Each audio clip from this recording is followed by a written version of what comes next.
ძალიან რთული სათქმელია, მეც დამრჩა ეს შტაბეჭდილება, რომ წინასწარ ქონდათ ეს მიწოლა გადაწყვეტილი, რომელიც ავარაუდოდ გამოიწვევდა ზელენსკის რეაქციას. რა თქმა უნდა, იდეალურ შემთხვევაში ჯობდა, რომ ზელენსკის თავი შეეკავებინა, მაგრამ ძალიან რთულია მისი კრიტიკა იმ პირობებში, რომელშიც ის ეხლა იმყოფება. ეს განზრახვა ტრამპის გუნდის მხრიდან მე მგონი აშკარა იყო. თუმცა ეხლა დანამდვილებით 100% თქმა ძალიან რთულია. ის შეთანხმება, რომელიც იყო მომზადებული ჩემი აზრით, შედიოდა ორივე მხარის ინტერესებში და აი თუ ესე დავსვამ შეკითხვა, ძალიან რთულია იმის თქმა, რომ აი ამ სიტყვიერმა კამათმა გამოიწვია ამ შეთანხმების ჩაშლა, თუ რომელიმე მხარეს წინასწარ ქონდა გადაწყვეტილი, რომ რაღაც დამატებითი მოთხოვნები წამოეყენებინა. რა ხდებოდა დახურულ კარს მიღმა ასევე ძალიან რთული გამოსაცნობენ, ვარაუდის დონეზე შეიძლება თქვათ, რომ ზელენსკის თახტო რაღაც სხვა რეალობა. ზელენსკი ალბათ ცდილობდა უსაფრთხოების გარკვეული გარანტიების, თუნდაც ზეპირი გარანტიების მიღებას ამ მინერალებზე შეთანხმების ხელმოწერის სანაცვლოდ.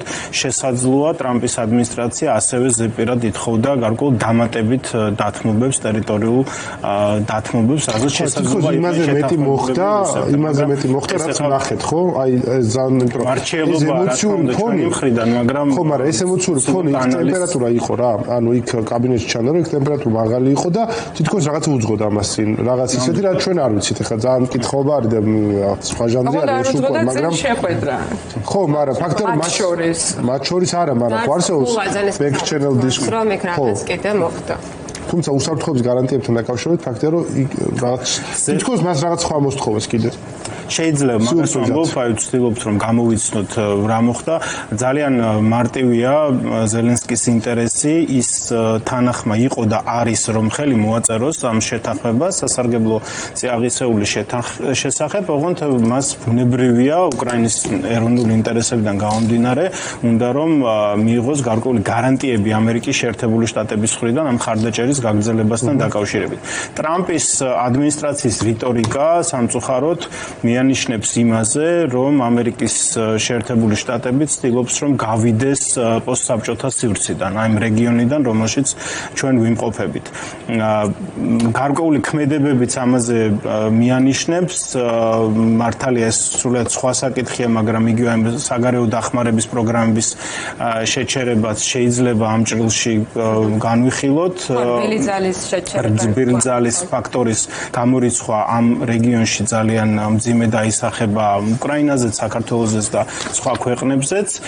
ჩვენი ინტერესი, როგორც უკრაინის ისე საქართველოსი, უნდა იყოს, რომ რაღაცნაირად შევინარჩუნოთ ამერიკის შეერთებული შტატების ინტერესი ჩვენი რეგიონის მიმართ. უბრალოდ რამდენად რეალისტურია ეს ტრამპის ადმინისტრაციის პირობებში ძალიან სათუო. უბრალოდ ეს ჩვენი ინტერესები ძალიან ნათელი უნდა იყოს. თუმცა დემოკრატიასთან გვაქვს საქმე განსხვავებით ავტორიტარული რეჟიმებისგან, რაღაც 4 წლიანი ვადით არის შემოფარგლული, სადაც ჩვენში კიდე mid-term არჩევნები აქვს.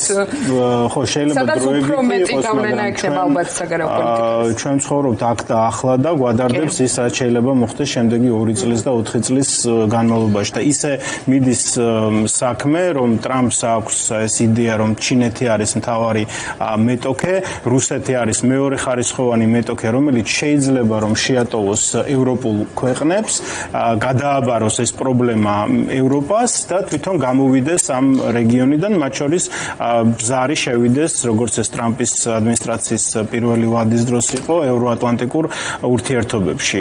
აქ დამატებითი კითხვა ჩდება, რამდენად არის მზად ევროპის ძირითადი ქვეყნები, რომ იტვირთონ თავის თავზე ეს ფუნქცია, რომ ამერიკის რეგიონიდან გასვლის პირობებში მათ აღმოუჩინონ დახმარება უკრაინას და სხვა ქვეყნებსაც მიაქციონ ყურადღება, როგორიცაა საქართველო.